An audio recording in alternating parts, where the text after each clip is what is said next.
Assalamualaikum warahmatullahi wabarakatuh. Selamat pagi dan salam sejahtera untuk kita semua. Kami dari kelompok 9 ingin mempresentasikan hasil diskusi kami mengenai dasar bimbingan konseling, kedudukan, dan peranan bimbingan dan konseling. Yang saya hormati, Bapak dosen pengampu mata kuliah profesi kependidikan, Bapak Waliul Maulana Siregar SPD MPD, dan teman-teman kelas A PGSD 2020 yang kami sayangi. Sebelum memulai presentasi, kami akan memperkenalkan diri. Kami dari kelompok 9 yang terdiri dari saya, Cindy Huljana Damanik sebagai moderator, Bibit Pahraja sebagai pemateri 1, dan Agnesia Melantika Saragi sebagai pemateri 2.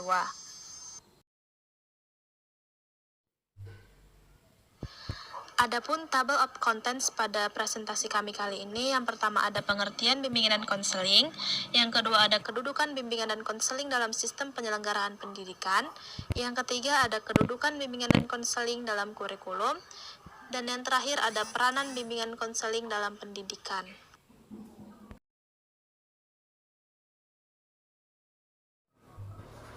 Langsung saja untuk menghemat waktu, kita masuk kepada penyampaian materi yang pertama yang akan saya bawakan.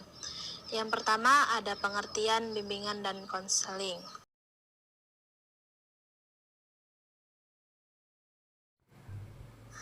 Bimbingan berasal dari kata guidance. Guidance yang dalam artian mempunyai pengertian yang sangat luas, sehingga kata guidance di dalam bimbingan selalu didefinisikan berdasarkan terhadap sudut pandang dari para ahli serta dengan penerapannya. Serger dan Stone 1971 dalam Yusuf dan Juntika 2008 halaman 6 mengatakan bahwa bimbingan sebagai proses of helping an individual to understand himself and his world, yang maksudnya adalah proses membantu individu agar mampu memahami diri dan lingkungannya.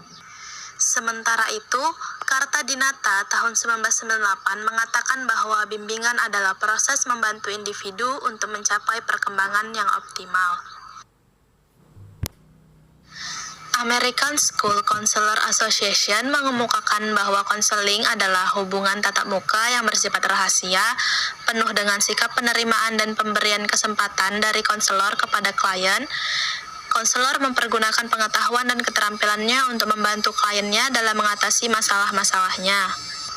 Sehingga dapat disimpulkan bahwa bimbingan dan konseling merupakan proses interaksi antara konselor dan klien, baik dengan langsung ataupun tidak langsung, dalam rangka untuk membantu klien supaya bisa melakukan pengembangan potensi dirinya maupun memecahkan masalahnya. Materi yang kedua, kedudukan bimbingan dan konseling dalam sistem penyelenggaraan pendidikan. Hakikat pembangunan nasional ialah pengembangan manusia seutuhnya dan pembangunan seluruh rakyat Indonesia. Pembangunan di bidang pendidikan jelaslah merupakan bagian integral dari pembangunan nasional itu.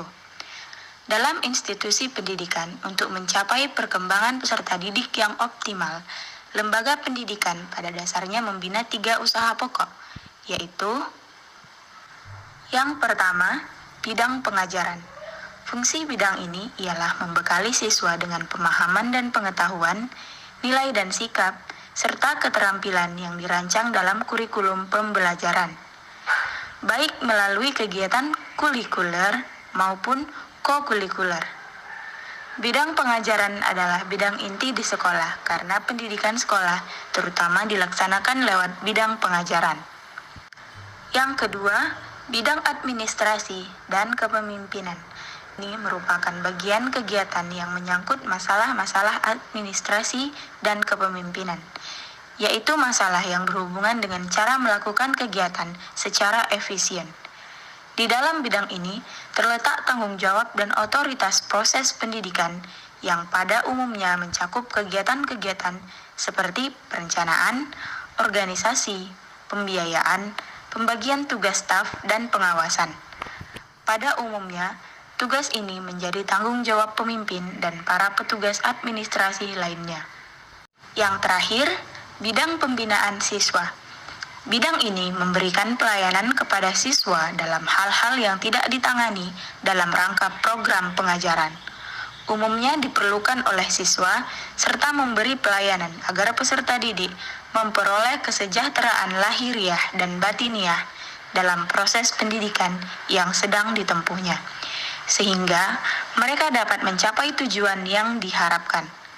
Bidang ini terasa penting sekali sebab proses belajar hanya akan berhasil dengan baik apabila peserta didik berada dalam keadaan sejahtera, sehat, dan dalam suasana tahap perkembangan yang optimal.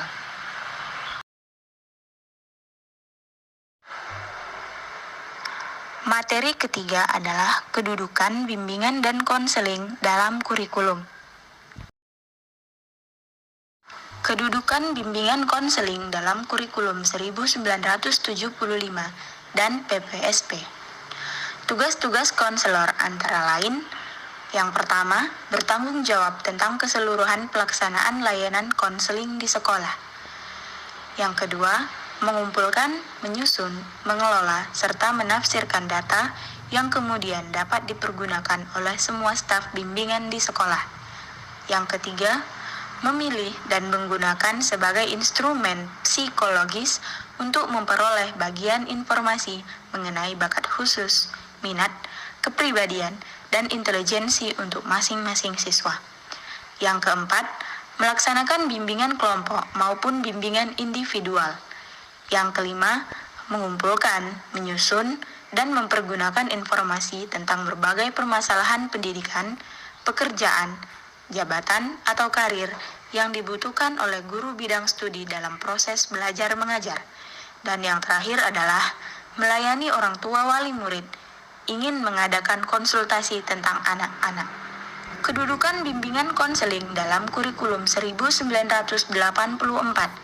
Dalam kurikulum 1984, bimbingan konseling memiliki peranan yang sangat penting dalam membantu mengembangkan kemampuan karir siswa. Konselor berperan sebagai seseorang pendidik dalam hal pengembangan keterampilan karir siswa. Kedudukan bimbingan konseling dalam kurikulum 1994. Guru BP harus diberikan kesempatan mengajar bidang studi bimbingan dan konseling di kelas seperti layaknya guru bidang studi lainnya. Guru BP juga harus membuat program tahunan dan program semester, membuat program jangka panjang dan jangka pendek, membuat daftar anak didik yang bermasalah untuk dibimbing dan daftar materi bimbingan dan konseling yang berkaitan dengan jenis layanan atau kegiatan pendukung. Terakhir, guru BP harus membuat juga laporan kepada madrasah ataupun unit pengawas yang ditunjuk. Kedudukan bimbingan konseling dalam kurikulum 2004. Implementasi kegiatan bimbingan konseling dan pelaksanaan KBK sangat menentukan keberhasilan PBM.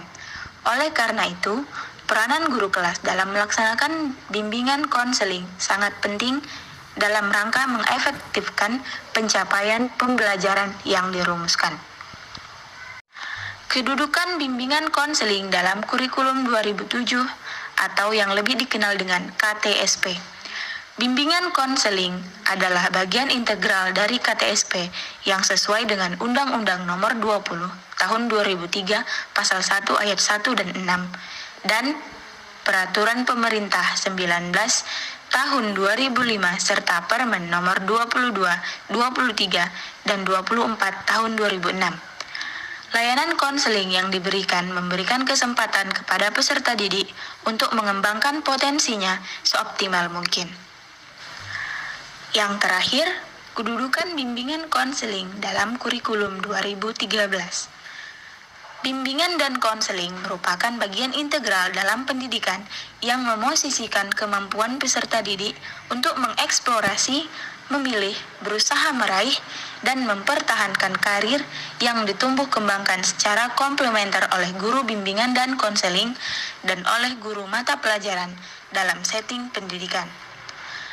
Peminatan peserta didik yang difasilitasi oleh bimbingan dan konseling tidak berakhir pada penetapan pilihan dan keputusan bidang keahlian yang dipilih peserta didik, melainkan harus diikuti layanan pembelajaran yang mendidik, aksesibilitas perkembangan yang luas, dan penyiapan lingkungan perkembangan belajar yang mendukung.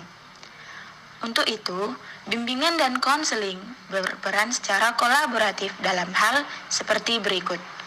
Yang pertama, menguatkan pembelajaran yang mendidik, memfasilitasi advokasi dan aksesibilitas, dan yang terakhir, penyelenggaraan fungsi Outreach. 4. Peranan bimbingan konseling dalam pendidikan. Peranan bimbingan konseling untuk mencerdaskan siswa, kepribadian yang baik dan juga kepribadian yang mandiri, serta menumbuhkan rasa tanggung jawab di dalam jiwa siswa. Disinilah pendidikan tidak hanya berperan untuk memahami teori saja, namun bimbingan konseling juga harus mampu membuat dirinya berinteraksi dengan lingkungan sekitarnya. Menurut Moagiadi tahun 1970, bimbingan berarti suatu proses pemberian bantuan atau pertolongan kepada individu dalam hal memahami diri sendiri, menghubungkan pemahaman tentang dirinya sendiri dengan lingkungan, memilih, menentukan, dan menyusun rencana sesuai dengan konsep dirinya sendiri dan tuntutan dari lingkungan. Karena tempat paling memegang peran dalam tata tertib sekolah, sebagian besar dilaksanakan oleh BK, seperti menghukum para siswa yang tidak mengenakan baju tidak sesuai aturan, sepatu yang berwarna-warni, yang pada intinya BK berperan untuk mengontrol sikap siswa yang menyeleweng dari aturan-aturan sekolah. Dan peran BK lainnya adalah untuk menyelesaikan berbagai masalah yang dihadapi oleh para siswa. Seperti permasalahan ini sangat umumnya untuk siswa yang sulit untuk menerima suasana baru dalam sekolah, dan juga ada yang mendapatkan gangguan dari temannya. Bila hal ini diteruskan tanpa adanya bantuan dari pihak yang seharusnya, maka siswa tersebut bisa terkena depresi karena tekanan dari gangguan tersebut. Peranan bimbingan konseling dalam pendidikan merupakan suatu usaha membantu individu untuk menjadi manusia yang berkembang dalam hal pendidikan dan membentuk kepribadian yang berguna dalam kehidupannya, yang memiliki berbagai wawasan, pandangan, interpretasi, pilihan, penyesuaian, dan keterampilan yang tepat terhadap diri sendiri dan lingkungannya. Sehingga urgensi bimbingan dan konseling sangat penting guna mencapai pengembangan keoptimalan dalam proses pendidikan. Demikianlah hasil presentasi dari kelompok kami. Adapun kesimpulan pada materi kali ini yaitu bimbingan dan konseling adalah suatu proses pemberian bantuan secara terus-menerus dan sistematis terhadap pelayanan bimbingan dan konseling yang mengupayakan membantu individu belajar mengembangkan dan menyesuaikan diri dengan situasi yang dihadapinya, dan untuk merencanakan masa depannya sesuai dengan minat, kemampuan, dan kebutuhan sosialnya. Dalam sistem penyelenggaraan pendidikan, bimbingan dan konseling berada dalam posisi kunci dalam sebuah lembaga pendidikan, yaitu institusi sekolah sebagai pendukung maju atau mundurnya mutu pendidikan. Selain itu, semua lembaga pendidikan sekolah berpedoman pada tujuan pendidikan nasional bangsa dan usaha dasar pembangunan nasional. Dalam institusi pendidikan, untuk mencapai perkembangan peserta didik yang optimal, lembaga pendidikan membina 3 usaha pokok, yaitu bidang pengajaran, bidang administrasi dan kepemimpinan, dan bidang pembinaan siswa. Adapun kedudukan bimbingan dan konseling dalam kurikulum adalah untuk melaksanakan tercapainya rencana pengaturan mengenai tujuan, isi, dan bahan pelajaran, serta cara yang digunakan sebagai pedoman penyelenggaraan kegiatan pembelajaran untuk mencapai pendidikan tertentu.